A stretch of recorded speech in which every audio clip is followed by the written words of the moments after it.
네, 2020년도 국회 9급 통신이론 문제를 해설하도록 하겠습니다.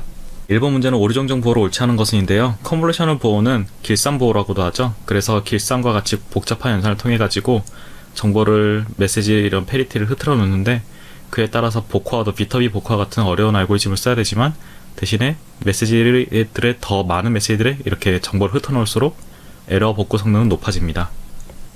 터보보 같은 경우에는 이런 블록 코드로 간주가 되지만 컨볼루셔널 보호를 병렬 연습한 채널 보호라서 블록 보호와 길쌈 보호의 중간적 성격을 갖는다고, 양쪽의 성격을 다 갖는다고 할 수 있겠습니다. 위드 솔로몬 보호 같은 경우에는 선형 블록 보호에 속하지만 거기다가 순환성이 추가로 가해진 구조라고 하고요.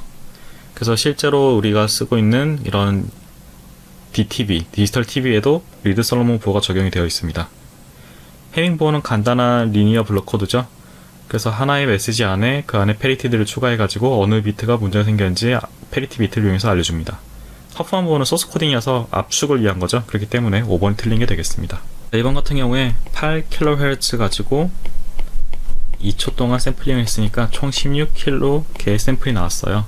그러면 주파수 단위에서도 8kHz 안에 16K개의 샘플이 나왔다는 뜻이라서 이렇게 나눠주면 2분의 1Hz가 최소 그 DFT 결과의 주파수 단위가 되겠습니다. 그래서 답은 1번이 되겠습니다. 자, 원천 보호는 제가 아까 말씀드렸다시피 디지털 데이터를 압축하기 위한 그런 보호하죠. 그래서 오류 검출 및 정정을 위한 비트 추가하는 것은 채널 코딩이고, 원천 보호에서 이런 걸 했다간 압축률이 떨어지니까 할 이유가 없겠죠. 델타 변조는 앞 샘플과 현 샘플 간의 크기 관계를 비교해서 더 큰지 작은지를 1비트 가지고 이렇게 저장을 하는 그런 방식입니다. 그래서 한 샘플당 한 비트를 전송하는 게 맞죠. 넌 리턴 투 제로로 변환된 신호는 한 비트 구간 내에서 일정한 레벨 값을 유지합니다. 0으로 돌아가지 않으니까요. 그래서 펄 쉐이핑은 인접 심벌들 사이의 간섭을 제거하기 위해 사용된다라고 했는데, 그렇죠. 우리가 이런 델타 함수는 아주 무한대의 대역폭을 갖고 있기 때문에 어떤 이렇게 대역 제한된 채널을 통해서 신호를 전달하게 되면은 이런 식으로 싱크 펑션들이 나타나서 이렇게 샘플링을 하는데 이게 어떤 값이 존재한다거나 뭐 이런 이슈들이 나타나게 됩니다. 이걸 ISI, 인터피어런스라고 하는데, 이거 펄스 쉐이핑을 잘해서 좀 주파 성분들을 적게 갖도록 이렇게 잘 이렇게 다듬어주면은 이렇게 그냥 뭐 이런 식으로 나타나서 이렇게 샘플링을 할 때 다른 성분들이 잡히지 않는 그런 효과가 나서 ISI가 제거가 됩니다. 그래서 답은 2번이 되겠습니다. 자, 이 경우는 마이너스 2에서 2 사이까지 4개의 그런 레벨을 이용한다고 해볼게요. 그러면은 4개의 레벨이 2에서 마이너스 2 사이에 있으니까 레벨당 간격이 1이 되겠죠. 그래서 보시면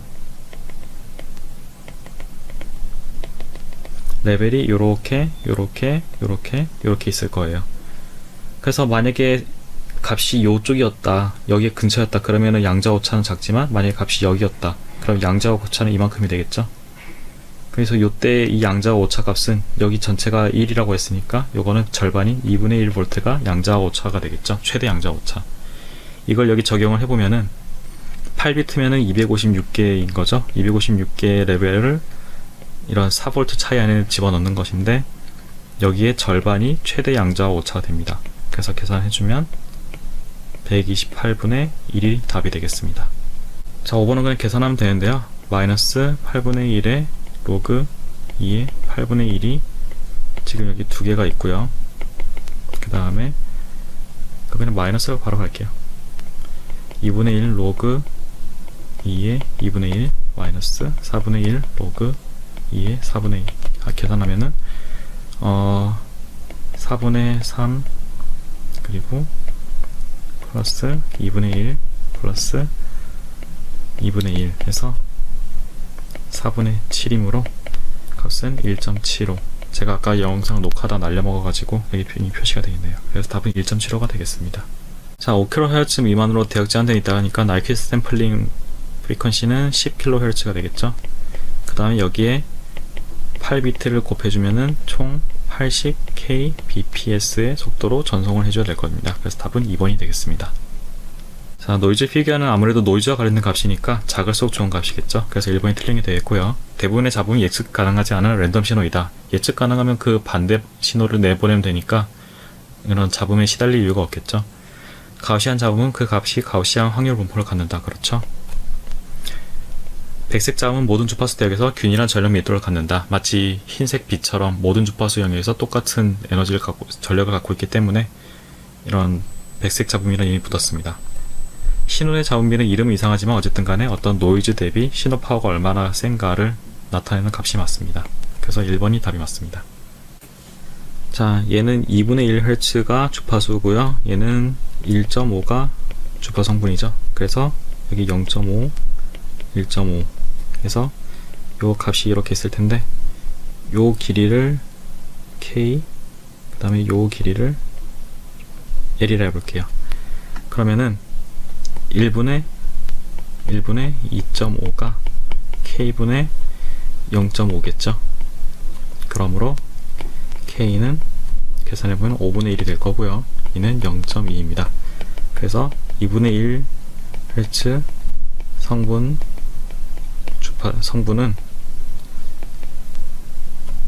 0.2배가 되고요. 그 다음에 1분의 2.5가 L분의 1.5에서 L은 3K이므로 얘는 0.6이죠. 따라서 1.5Hz 성분은 이게 0.2배가 아니죠. 1 빼기 0.2에서 0.8배가 되는 거죠. 마찬가지로 얘도 1 빼기 0.6해서 0.4배가 됩니다. 어쨌든 K는 요 값이고 우리가 필요한 건 요 값과 요 값이니까요. 자, 그래서 계산을 해보면은 YT는 요 10에다가 0.8배 했으니까 8이 나오겠죠. 그럼 코사인 파이 T. 그 다음에 15 곱하기 0.4 하면 6이 나오겠죠. 코사인 3 파이 T. 해서 답은 3번이 되겠습니다. 자, 9번 같은 경우에 전체 보낸 비트가 1000개예요. 200개와 800개니까.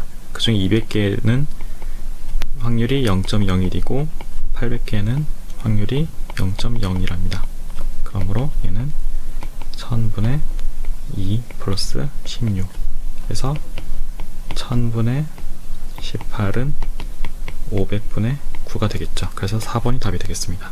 네, WLAN을 규정하고 있는 국제 표준 규격은 802.11입니다. 이 정도는 외워주시는 게 좋고요. 나머지 1호나 16이 무엇인지 이런 것들은 한번 찾아보시는 게 좋겠습니다. 아무튼 와이파이 혹은 WLAN은 IEEE 802.11이 규정하고 있다라는 거 알고 계시면 되겠습니다.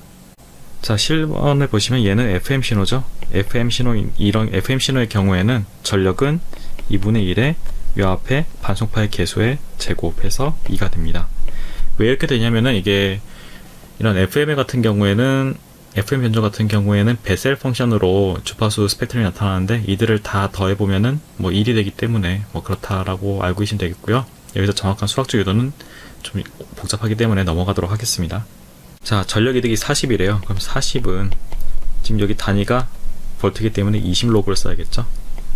10에 어떤 입력 신호 진폭 A분의 출력 신호의 진폭이 100이죠. 그러면 계산을 해보면 10의 제곱이 A분의 100이다. 따라서 A는 1이 되겠습니다. 자, 13번은 힐베르트 변환에 대한 얘기인데요. 힐베르트 변환을 쓴 이유는 얘가 싱글 사이드 밴드를 만드는 데 이용이 될 수 있기 때문입니다. 그래서 지금 보시면 시간축에서는 이렇게 x hat t는 xt와 파이 t의 컨볼루션이 맞고요. 얘를 트랜스퍼 펑션으로 나타내면은 힐베르트 트랜스퍼 펑션 hf는 마이너스 j 시그넘 j 시그넘 f가 됩니다. 그래서 주파수가 음수일 때는 플러스 j를 곱해주고 주파수가 양수일 때는 마이너스 j를 곱해서 수직축으로 꺾어준다. 그런 얘기가 되겠습니다. 이게 생각을 해보면은 코사인 주파수가 이렇게 있을 때 얘를 이렇게 회전시켜주기 위해서는 이 양수 주파수 성분은 이렇게 마이너스 j를 곱해줘야 되고요. 또 마이너스 주파수인 성분들은 이렇게 또 j를 곱해주면 된다 라는 것을 아실 수 있을 겁니다. 그래서 이렇게 컨볼루션, 이렇게 힐베르트 트랜스퍼 펑션은 나타나게 되고요. 그래서 xt와 마이너스 xt 간의 위상차는 90도입니다. 수직으로 만들어준다 했으니까요. x hat의 힐베르트 변화는 마이너스 xt이다. 90도를 두 번 돌리면 180도 차이가 나니까 마이너스가 되는 게 맞겠죠. 그 다음에 얘는 0이다. 이들이 수직이다라는 뜻이죠. 이건 내적을 의미하니까요. 그래서 얘도 맞는 말이고요. xt와 xhat의 크기 스펙트럼은 동일합니다. 위상만 달라졌을 뿐이니까요.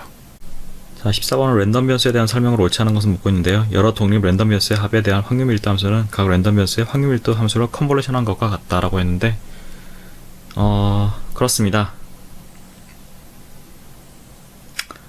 이거를 증명하기는 좀 어려운데 이렇게 생각을 해볼게요.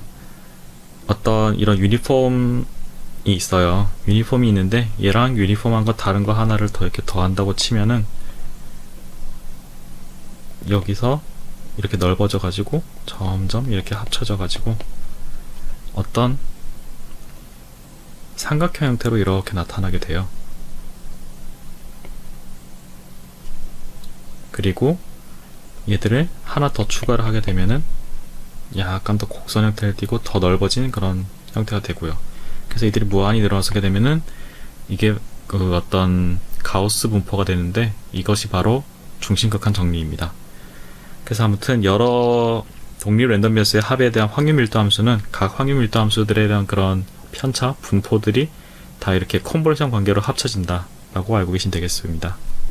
랜덤 변수의 2차 중앙 모멘트를 그 랜덤 변수의 분산이라고 한다. 그렇죠. 중앙에 대해서, 중앙은 민이죠. 평균에 대해서 제곱을 한 이 2차의 모멘트는 바로 분산이 맞습니다. 연속 랜덤 변수의 확률 밀도 함수는 누적 확률 분포 함수를 적분하여 얻을 수 있다. 그렇지 않죠. 미분하여서 얻을 수가 있죠. 그래서 이 밀도라는 것들의 의미가 보면은 밀도를 부피나 이런 것들에 대해서 적분하면은 어떤 질량이 나오잖아요. 그래서 어떤 실제 확률 값을 갖고 있는 것은 이게 누적 확률 분포인데 얘를 미분하게 되면은 단위량당 그런 확률이 되기 때문에 확률 밀도가 된다고 확률 밀도 함수라는 이름 붙이게 된 것입니다. 두 랜덤 변수가 서로 독립이면 이 두 랜덤 변수는 항상 서로 상관관계가 없다. 그렇죠. 상관관계가 없다 해서 독립은 또 아니지만 독립이면 상관관계가 없는 것은 맞습니다. 상관계수의 최대값은 1이다. 그렇죠. 상관계수는 그 어떤 코베리언스 x, y를 이렇게 노멀라이즈를 해주죠. 그렇기 때문에 크기가 최대값이 1이 되고 최소값은 마이너스 1이 됩니다. 이렇게 하면 그 분포 자체의 크기가 너무 크다 할지라도 노멀라이제이션이 되니까 이런 상대적인 그런 상관관계의 비율을 알 수가 있게 됩니다. 자, 이 문제를 보시면 이 순서대로 입력이 되고 있으니까 우리가 편하게 다시 왼쪽부터 첫 번째 비트를 쓰면은 0, 0, 1, 0이 될 겁니다. 얘를 나누는데 지금 이게 3차죠. 그러므로 여기 0 3개를 붙여줍니다. 그 다음에 1 플러스 x 3승은 어떤 1의 자리 하나, 그 다음 0의 자리 하나, 그 다음에 x 1의 자리 하나, 2의 자리는 0, 2의 3승 자리 하나 이렇게 나타나죠. 그래서 이렇게 나눗셈을 수행을 하는데 지금 보시면은 여기서 처음에 딱 그 가장 처음 값이 나올 수가 있어요. 계산해보면 얘들은 뺄셈은 이게 어떤 XY 연산이죠. 그래서 얘는 0이 되고 얘는 0이 되고 얘는 1, 얘는 그대로 내려서 0이 됩니다. 그래서 요 비트가 요 자리에 대체가 되죠. 그래서 0010, 110이 대체된 그런 최종된 출력이 될 사이클릭 그 CRC가 적용된 코드가 될 텐데 문제는 순서가 이렇게 됐기 때문에 얘는 다시 역방향으로 바꿔줘야 돼요.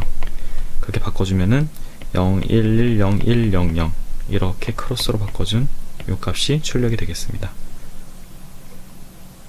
그래서 답은 2번이 되겠네요. 자, 시간 영역에서 신호 XT가 갖는 전력 또는 에너지는 주파수 영역에서의 전력 또는 에너지와 동일하다라는 것은 80화 정리죠. 혹은 에너지에 대해서는 레일리 에너지 티어렘이라고도 하기도 합니다. 다음 중 전리층 반사파를 이용한 통신에 가장 적합한 주파수 대역근이라 묻고 있는데 이거는 한번 직접 찾아보시기 바랍니다.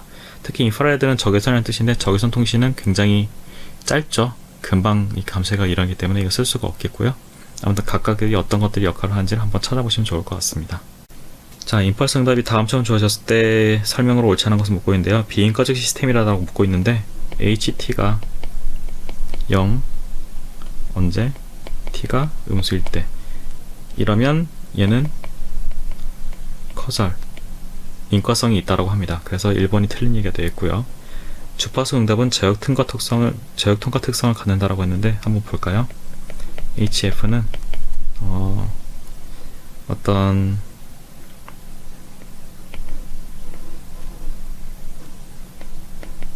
이게 0부터죠. 그 다음에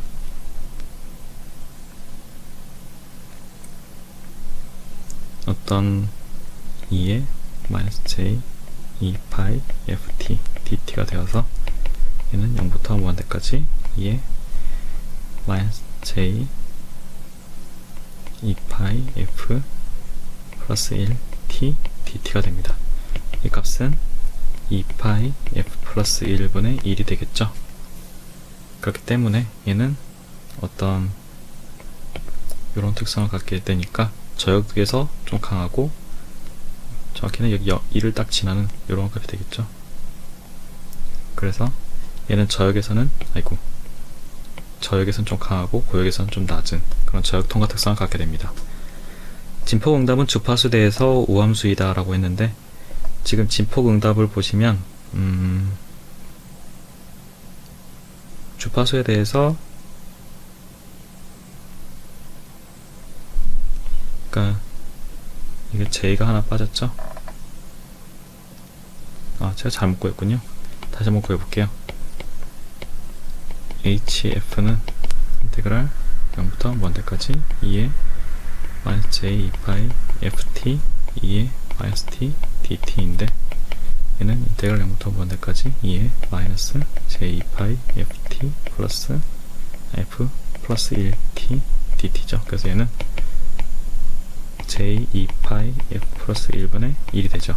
그래서 HF의 그런 크기가 바로 진폭 응답인데 얘를 보시면 얘는 1 플러스 4파이 제곱 f 제곱분의 1 마이너스 j 2파이 f가 됩니다. 그래서 이 크기를 다시 생각을 해보기 위해서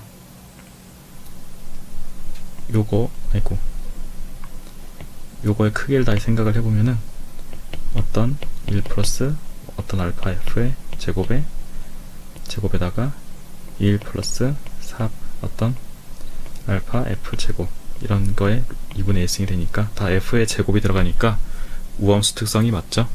왜냐면 제곱이 있는 건 우함수니까.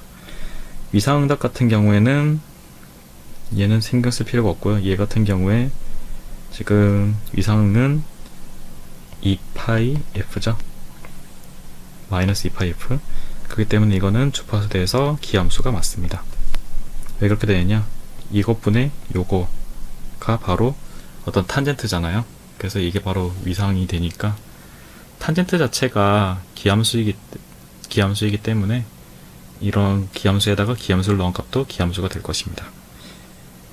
입력의 크기가 유한하면 출력의 크기도 유한하다.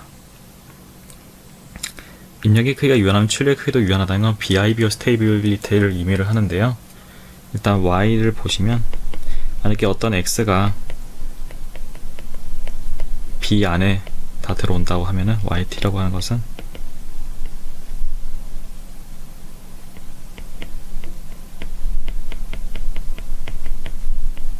이건데 얘는 최대 BH 타우 D 타우죠.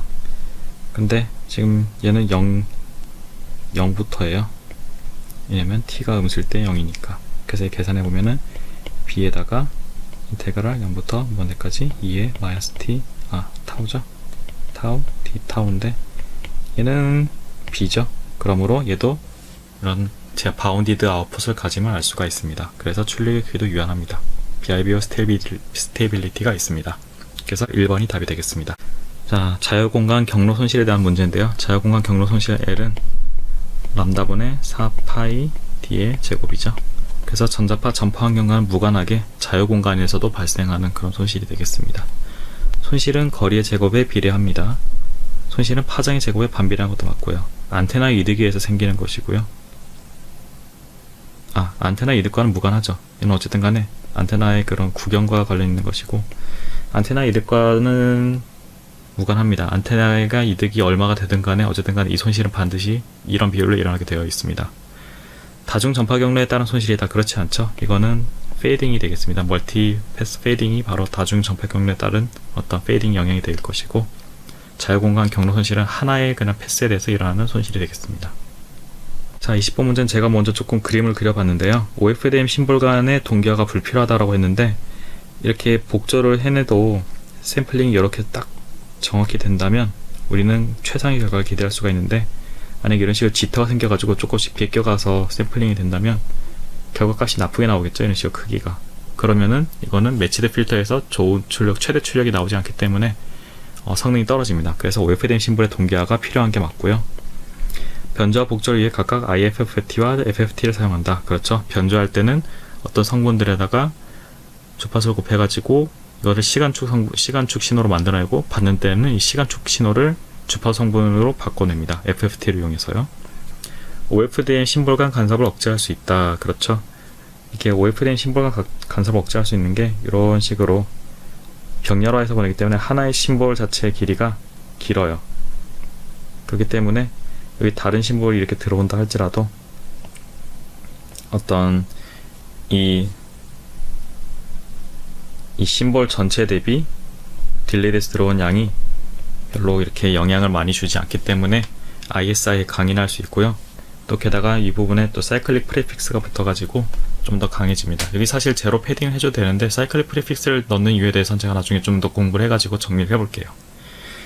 다중 반송파를 이용하는 방식이다. 그렇죠. 이게 지금 반송파들이 이렇게 여러 개가 존재하고 있죠. 고속 데이터 전송에 적합하다. 패럴라이즈를 해가지고 여러 반송파를 많이 이용해가지고 한 번에 정보를 쏴보내니까 고속 전송에 좀 적합합니다.